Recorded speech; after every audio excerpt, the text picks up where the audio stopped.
Hi folks, because of road noise I'm narrating this after the fact, so we'll see how this goes. We're looking at 26 gauge nichrome wire on 36-inch copper tubes attached to about a 36-inch piece of 2x4 with a little scrap wood at the bottom to hold it for a foot. There's a little piece of floor planking attached as well. This is basically out of scrap wood. There are holes drilled in the side of the copper tubing that the screws go into.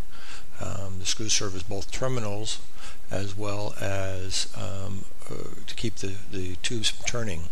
On the top there's 4 holes drilled in there every quarter of the way around, and by backing the screw out I can rotate the tube to tighten up the wire for putting a new wire on and tensioning it. The terminals are also provided by the screws. This one is powered by a wall transformer. It's not a very good designed wall transformer. It has too many connector combinations on there and they tend to short, but I put another connector on the wire itself so I can use any wall transformer. I'm just using this one because it's around. It's a selectable voltage transformer, allowing me to increase the voltage if I'm in a more of a hurry or cutting a thicker material, and just lower the voltage if I want to be more precise. It's a ping pong table in front of me. I designed this to slide between the two halves of the ping pong table. I just release the locks on them and pull it back about a half an inch or so, and that allows me to slide that in between there without disturbing things and without committing my ping pong table to this. It can also be used standalone with just to plug it in, turn on to make small cuts. But for larger pieces, I like the stability of the table. I just figured, hey, like a hot wire table of immense proportions to handle sheets of 2-inch sheets as you get them from Home Depot or Lowe's. This is one I recently cut out, testing the thing out, and made a few smaller cuts. Pay no attention to the elaborate tools used to create the patterns for tombstones. In this case I needed a double thickness tombstone. I'm not going to bore you with cutting the whole thing out. It's just, I'll go in a couple of inches on it and just keep sliding it along the black line.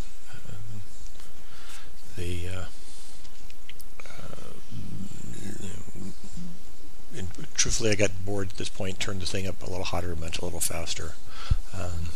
But we'll show you the end result here in a moment. Patience goes a long way in getting a good result with a hot wire cutter. This is applying about 4.5 or 6 volts, depending on which selector I've got it on, which is intended to produce about a 600 degree F nichrome wire, which will keep it from smoking and still manage to cut. Here I'm cutting out a cross out of it. All I did was come in from the side, because this is going to be backed up with another one. I wasn't concerned with structural integrity. There's another piece of foam behind this one to make it a 4-inch piece. We'll get to that in a bit. I'm just cutting out the cross, last of the cross at this point. I've kind of shortened this up to make make this more watchable.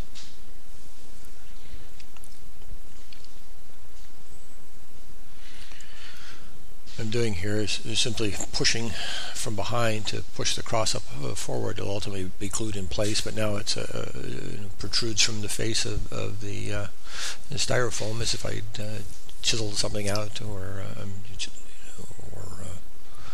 remove the material. I'm going to do the same thing, again sparing you the song and dance of watching me cut this. For the circles, the ovals that you're seeing there have been cut through as well.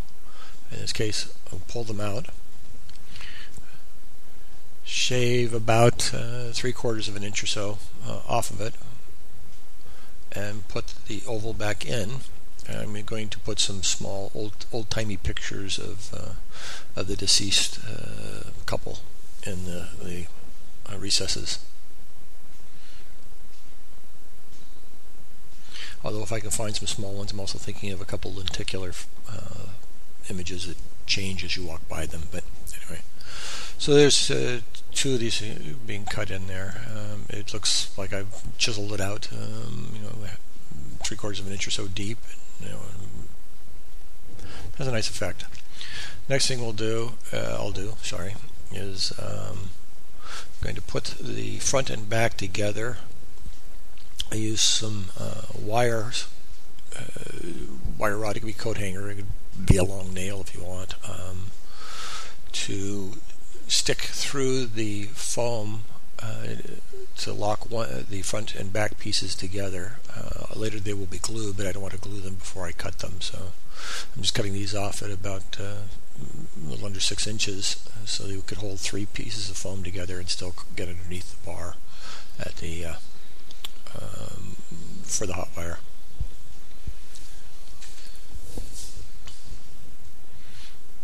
I'll spare you that part too. We'll move along here in a moment.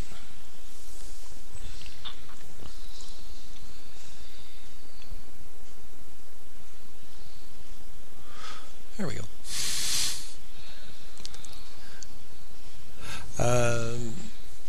It's contour on the top. That's really all I'm cutting on this particular piece. We'll get it started and then show you the finished piece rather than having to watch me shove this 4 feet of styrofoam through the wire.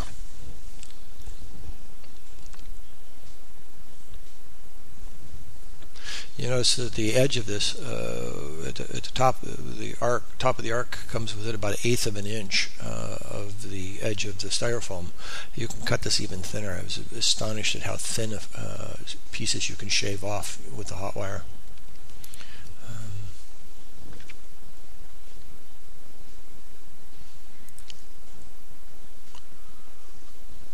The thing I'm pointing out here is that if you move in the same direction, like follow the white line on the ping pong table, the wire gets bent in that direction. It naturally bends slightly as you're putting force to cut this through it.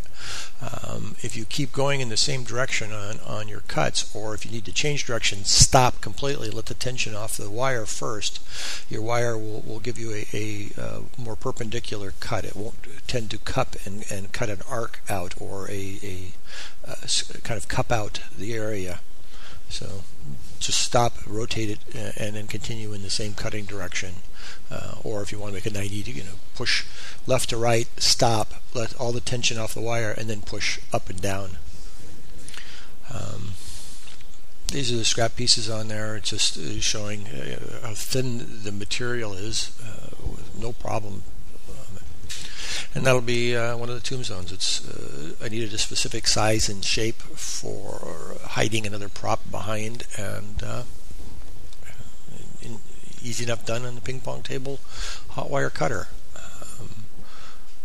Be careful, you're working with electrical things, even if they're low voltage, and of course the wire gets hot, but it's pretty straightforward.